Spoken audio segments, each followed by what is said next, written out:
communautés, mais aussi dans les commentaires d'une vidéo TikTok. Donc ça va être une vidéo vraiment chuchotement, avec un petit peu de papouille, puisque j'ai mis cette bonnette. C'est parti. Quels sont tes triggers favoris? J'ai découvert ta chaîne récemment et je suis fan. Alors déjà, merci beaucoup Céline. Et pour te répondre, mes triggers préférés sont le chuchotement et toutes ses déclinaisons possibles, on va dire. Donc l'inaudible, le soft spoken. Je dirais que c'est vraiment ce à quoi je suis très très sensible. Après, j'aime aussi beaucoup les bruits de pluie, donc quand il y a du chuchotement et des gouttes de pluie en fond sonore, c'est extraordinaire, c'est l'apothéose. Et puis en objet, je dirais les balles anti-stress, j'aime beaucoup le bruit qu'elles produisent. La mousse aussi, les bruits de craquement, le crackling, qui nous fait penser à un feu de cheminée. J'aime beaucoup ce genre de choses, et puis aussi les visuels très très très très très lents. Voilà. Coucou, ma question est: quelle est ta plus grande peur? As-tu des complexes? PS, en ce moment j'écoute beaucoup de vidéos, je chuchote vos prénoms mais c'est souvent les mêmes et j'aimerais vraiment trop que tu puisses chuchoter le mien dans une de tes vidéos si c'est possible, bien évidemment. Moi c'est Léonie, voilou, en tout cas ta chaîne est géniale, bonne soirée. Alors merci beaucoup Léonie pour ta proposition de vidéo, ça pourra totalement se faire et je mettrai dans l'onglet communauté un post pour que vous me donniez vos prénoms au moment où je déciderai de filmer cette vidéo. Donc ça sera pas pour tout de suite mais ça arrivera. Alors pour répondre à ta question, ma plus grande peur, eh bien avant j'aurais dit que c'était la peur des gens. Ouais, j'ai eu au cours de ma vie des phobies sociales liées à mon passé, à des choses que j'ai pu vivre. Mais ce qui m'a aidé à surmonter ça et qui m'aide à le surmonter, ben au final c'est une peur qui est encore plus grande pour moi, c'est la peur de la mort. Le fait de se dire qu'on est sur cette terre que pour une durée définie et que rien n'est éternel, ça me fait relativiser beaucoup de choses. Ça me fait relativiser l'importance qu'a l'être humain, qu'ont les êtres humains en tant que groupe social aussi. Et ça m'aide finalement à avancer. Le fait aussi de rencontrer, d'être en contact avec des personnes bienveillantes, gentilles, de réaliser que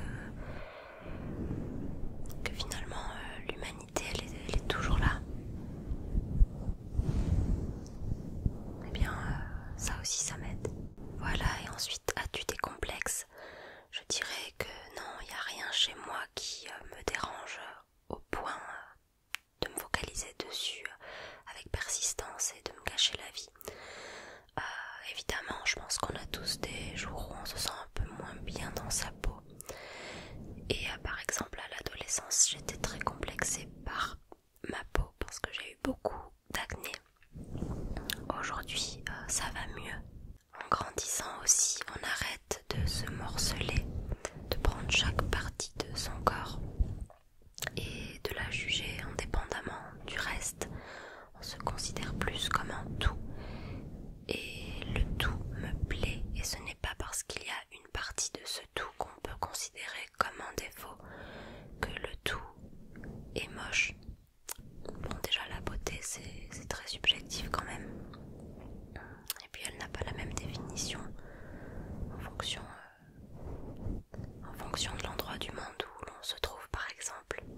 J'ai confiance en moi, je me sens bien dans ma peau, j'aime la personne que je suis et je ne voudrais pas être je vais vivre dans mon propre corps jusqu'à la fin de ma vie terrestre en tout cas. Et j'ai envie de l'apprécier, j'ai envie de le valoriser, j'ai envie d'être aussi indulgente avec moi que je le suis avec les autres. J'ai envie de me traiter bien. Et le fait d'avoir confiance en soi, ce n'est pas se considérer mieux que les autres, c'est s'accepter tel que l'on est, voire s'aimer. Les autres ont leur propre lumière aussi et peuvent briller à leur façon. Et toutes les étoiles sont belles. Donc on pourrait penser que là je ne parle que de l'apparence physique, mais pas que, ça peut aussi concerner nos traits de caractère, notre personnalité. Ensuite, quelle direction souhaites-tu donner à ta chaîne? Penses-tu développer de nouveaux concepts? Alors, j'aimerais déjà continuer à apprécier ce que je fais, prendre du plaisir à filmer mes vidéos.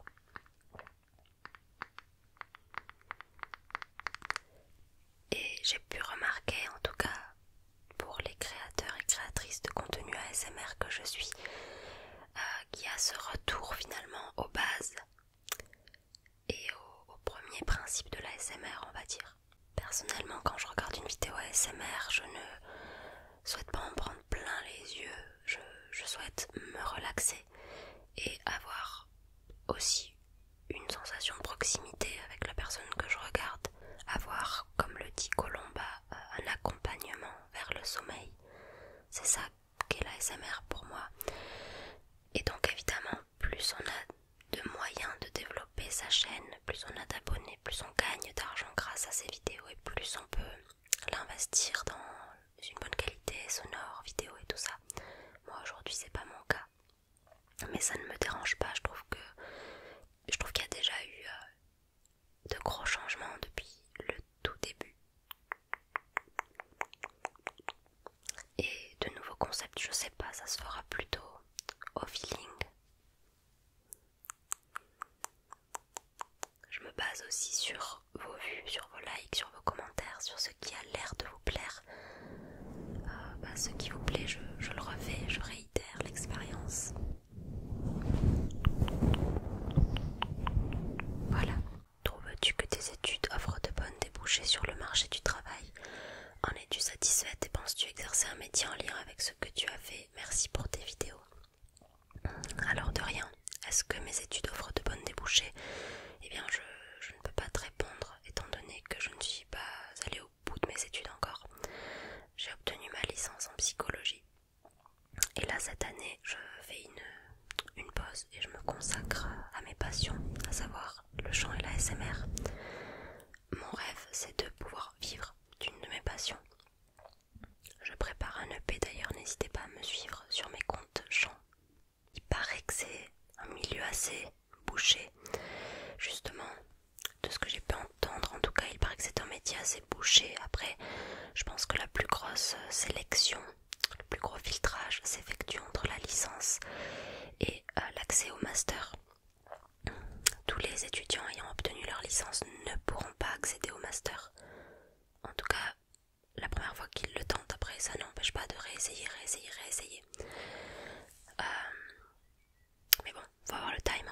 Ce qui est fort bizarre parce qu'effectivement avec une simple licence en psychologie, on ne peut pas faire grand chose et il faut forcément continuer même si il s'agit d'une réorientation.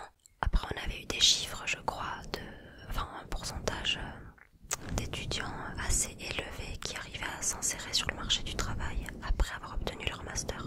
Voilà, mais la question c'est est-ce que tu pourras aller jusqu'au master? Et ça, c'est pas donné à beaucoup d'étudiants je crois. Ensuite, est-ce que j'en suis satisfaite des études en elles-mêmes? Oui, j'en suis satisfaite, ça m'a appris beaucoup de choses. C'est un domaine qui m'a toujours intéressée. Ça m'a permis aussi de prendre confiance en moi, de réaliser que j'étais capable de suivre des études à distance et de gagner des connaissances sur un domaine en particulier. Est-ce que je pense exercer un métier en lien avec ce que j'ai fait?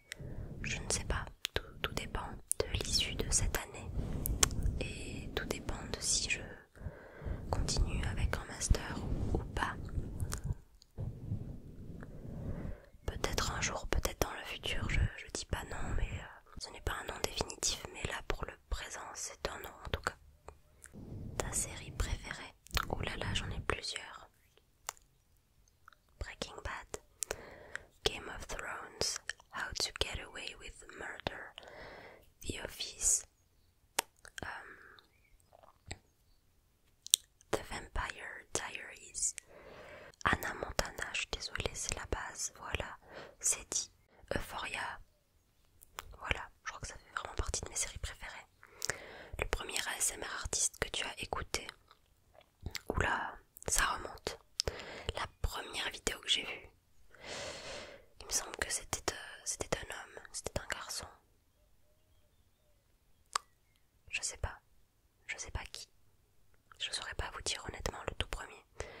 Des origines, je suis française et du côté de mon père, j'ai des origines italiennes mais qui remontent un peu le... Quel est ton des ASMR artistes favoris? PS, j'adore ta chaîne, merci beaucoup.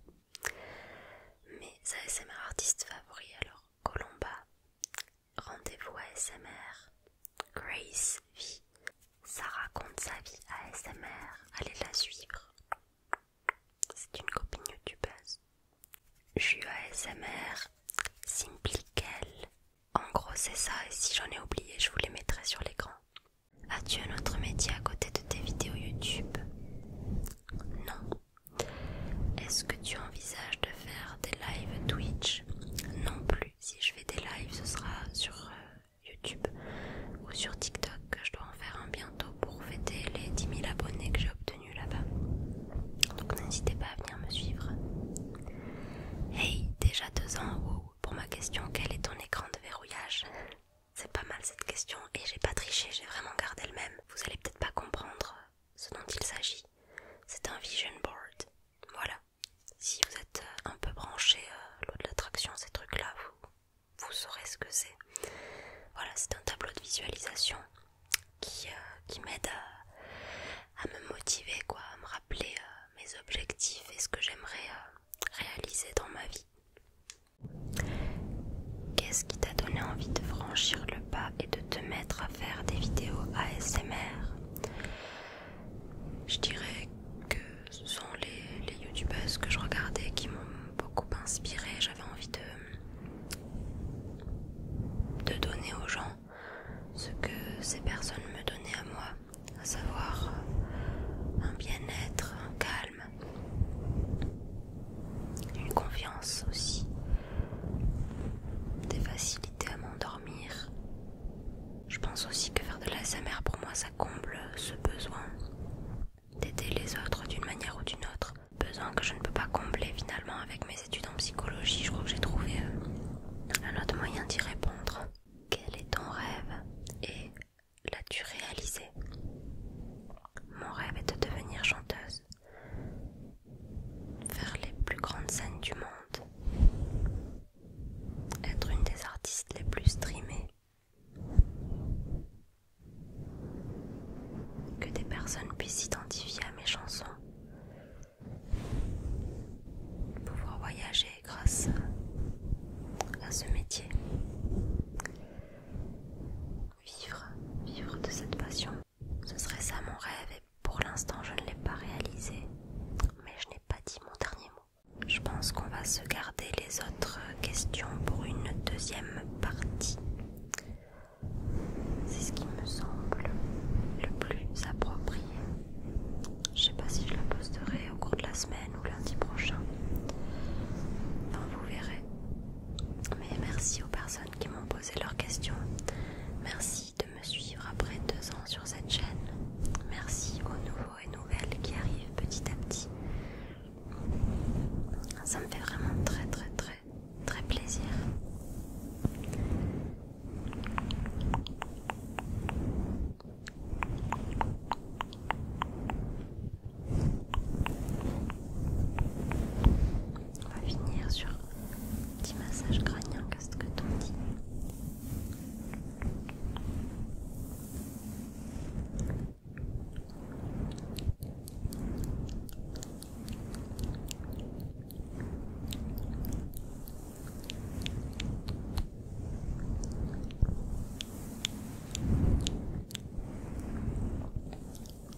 à certains